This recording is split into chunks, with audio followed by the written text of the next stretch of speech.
ඉතින් අද දිනේ අපි මේ වීඩියෝ එක කරන්නේ සතත TV අපේ YouTube නාලිකාවේ අපි කරන හොඳම වැඩසටහනක් හැටියට සාදු ජන රාවය.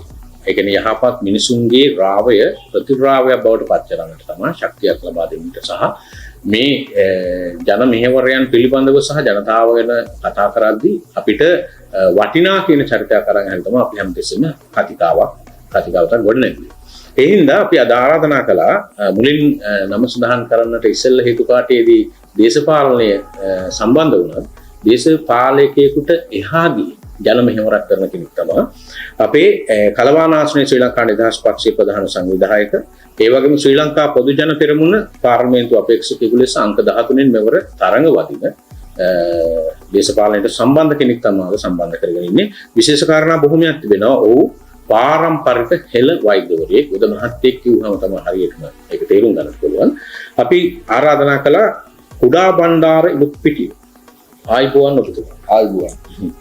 ඊටම කෙටි ප්‍රශ්න ටිකක් මේකදී අහන්නේ අපි. මේ ප්‍රශ්න කීපය තුල ඔබට නිදහස තියෙන උත්තර දෙන්න. අපිට දැනගන්න ඕනේ දේවල් තියෙනවා. ඒකයි කන්නාව. මම මුලින්ම අහන්නේ මේ ඔබ පොදු සමාජ සේවකයෙක්. තාරුණ්‍ය පිළිබඳව උනන්දුවක් දක්වන විශේෂයෙන්ම රත්නපුර දිස්ත්‍රික්කයේ මැණික් කර්මාන්තය පිළිබඳව උනන්දුවක් දක්වන සංස්කෘතිය පිළිබඳව උනන්දුවක් දක්වන හෙළ වෙදකම ගැන උනන්දුවක් දක්වන පාරම්පරිකවත් බොහොම හොඳ විඥානික සංවිඥානික තැනක ඉන්න දක්ෂයෙක්. වැඩ කරන්න පුළුවන් දක්ෂයෙක්. එතකොට මට කියන්න ඇයි ඔබ පාර්ලිමේන්තුවට වෙන් ගන්න උත්සාහ කරන්නේ? ඉතාමත් හොඳ ප්‍රශ්නයක්. ඔබ සංවර්ධනකාරයන් කරනවා ජනතාවට තමන්ගේ තියෙන දේවල් වලින් වැඩ කරන කෙනෙක්. සැලසුම් තියෙන කෙනෙක්. ඉතාමත් හොඳ ප්‍රශ්නයක්. ඇයි මම පාර්ලිමේන්තුවට යන්නේ? මම ඔක අනික් අතට ඇහුවොත් ඇයි කවුරු හරි පාර්ලිමේන්තුවට යන්නේ කියලා මම හිතන්නේ හුඟක් අයටත් ඒක කියන්නේ වැඩ කරන්න අර කරන්න මේක කරන්න කියලා. ඇත්තටම පාර්ලිමේන්තුවට යන්නේ ඇයි හොත් දෙන්න තියෙන උත්තරේ තමයි රත්නපුර දිස්ත්‍රික්කය ඇතුළත එහෙම නැත්නම් මගේ ආසනයේ ඇහැලියකොට මගේ ගේ යවට ගෙවල් ගම්මානවල මම මගේ සමාජ සේවය මම කරනවා. මේ සමාජ සේවය කරද්දී ඒ දකින්න ගැටලු වෙනස් යුතු තැන් වෙනස් වෙලා තියෙන වැරදියට වෙනස් වෙලා තියෙන තැන් මේ සියල්ල විසඳාගත යුතුයි කියලා මට හැඟෙනවා. හැබැයි මේවා මං කරන මට්ටමින් මට මේක කරන්න බෑ. මම ඇත්තටම ගත්තොත් මං ජිනීව සමුළුවට සහභාගී වෙලා තියෙනවා. ලෝකේ රටවල් 24කට ගිහින් තියෙනවා. ඒ දැකපු අත්දැකීම් සහ පළපුරුදු එක්ක මම දැකපු දෙයක් තියෙනවා. මේ පාර්ලිමේන්තුවේ යද්දි මිනිස්සුන්ට පොරොන්දු ගොඩාක් දීලා මිනිස්සු පාර්ලිමේන්තුවට යනවා නෑ. පාර්ලිමේන්තුවට යා යුත්තේ පාර්ලිමේන්තුව කියන්නේ නීති සම්පාදනය කරන තැන. එතකොට යමෙකු පාර්ලිමේන්තුවට යන්න ඕනේ මම නියෝජනය කරන දිස්ත්‍රික්කය තුල තියෙන සමාජීය ගැටලු ටික අරගෙන මම පාර්ලිමේන්තුවට ගිහිල්ලා ඒ තියෙන පාර්ලිමේන්තු නීති සම්පාදනය කරද්දී මගේ මිනිසුන්ගේ මතවාදය ඒ නීති තුලට යොමු කරමින් ඒ කියන්නේ ඔබ නියෝජනය කරන කඳවුරේ මිනිස්සු පළාතේ මිනිස්සු.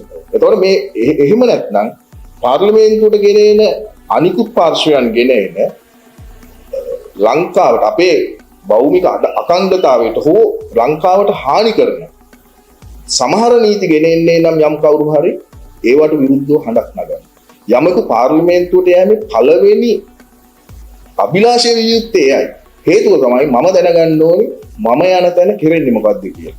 අද වෙනකොට ඔක ප්‍රාදේශීය සභාවලටත් වෙලා තියෙනවා. ප්‍රාදේශීය සභාවල තියෙන ප්‍රාදේශීය සභාවල තියෙන පණ මම හිතන්නේ ප්‍රාදේශීය සභා මන්ත්‍රීවරු සමහරු දන්නේ නැහැ.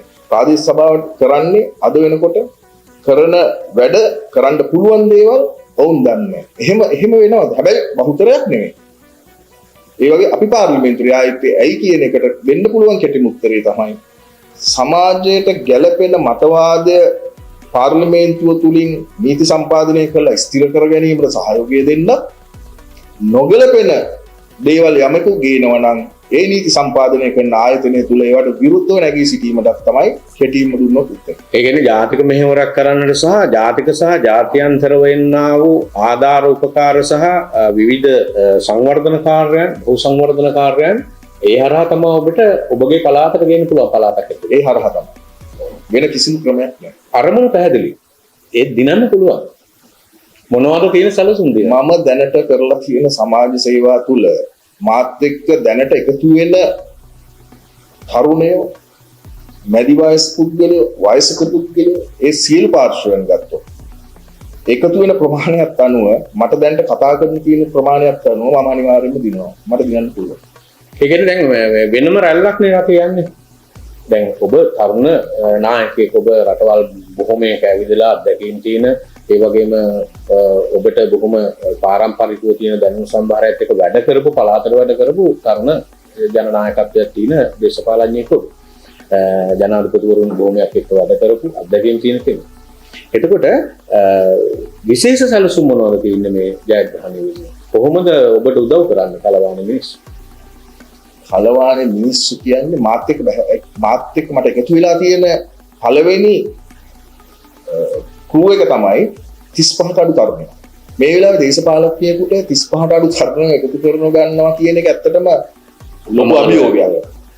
එතකොට ඒ ජවය තුල සහ මම ඇත්තටම රත්නපුර දිස්ත්‍රික්කයේ සහැල්ලු පන්දු ක්‍රිකට් ක්‍රීඩා සංගමයේ මම සභාපති. ඒ හරහා මම දැවන්තව අහිමි වෙලා යන්න ගිය ක්‍රිකට් සෙල්ලම් කරන දරුවෝ එකතු කරලා මම ලොකු තරඟාවලියක් පැවැත්වුවා මේ දැන් මාස 2-3කට කලින්.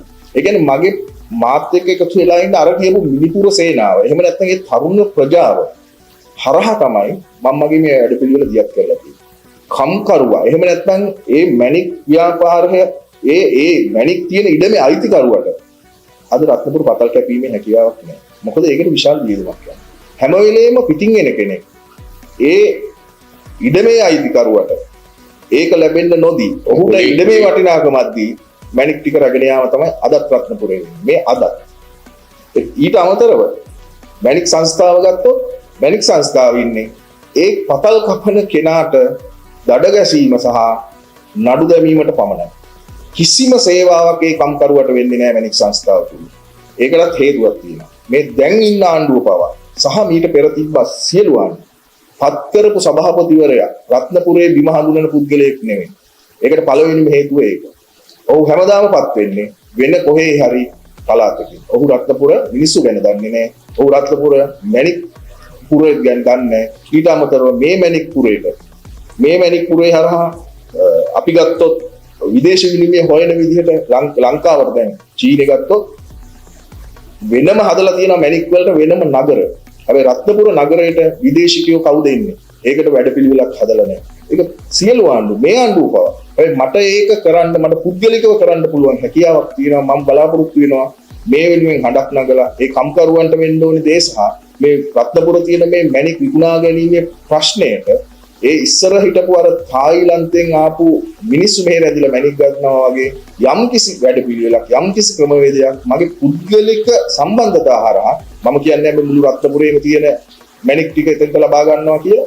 හැබැයි දායකත්වයක් විදිහට මගේ හැකියාව අනුව මට යම්කිසි ප්‍රමාණයක් මේකට දායක වන්න පුළුවන්. ඒ කියන්නේ ඔබට බොහොම සැලසුම් බොහොමයක් තිබෙනවා. කාලය අපිට හරස් වෙන නිසා මේ කෙටි කාලයේදී ඔබේ උත්තර හරි.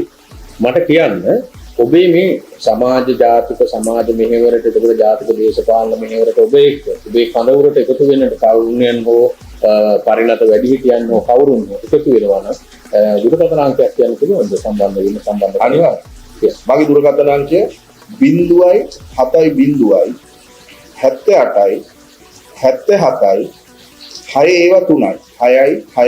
6 සාදු ජනරාව අද අපි මෙහිම නිමාවට පත් වෙනවා. ඔබතුමාට විජයග්‍රහයි ගමනක් ප්‍රාර්ථනා කරනවා. බොහොම ස්තුතියි අපි. බොහොම ස්තුතියි. ජය වේවා.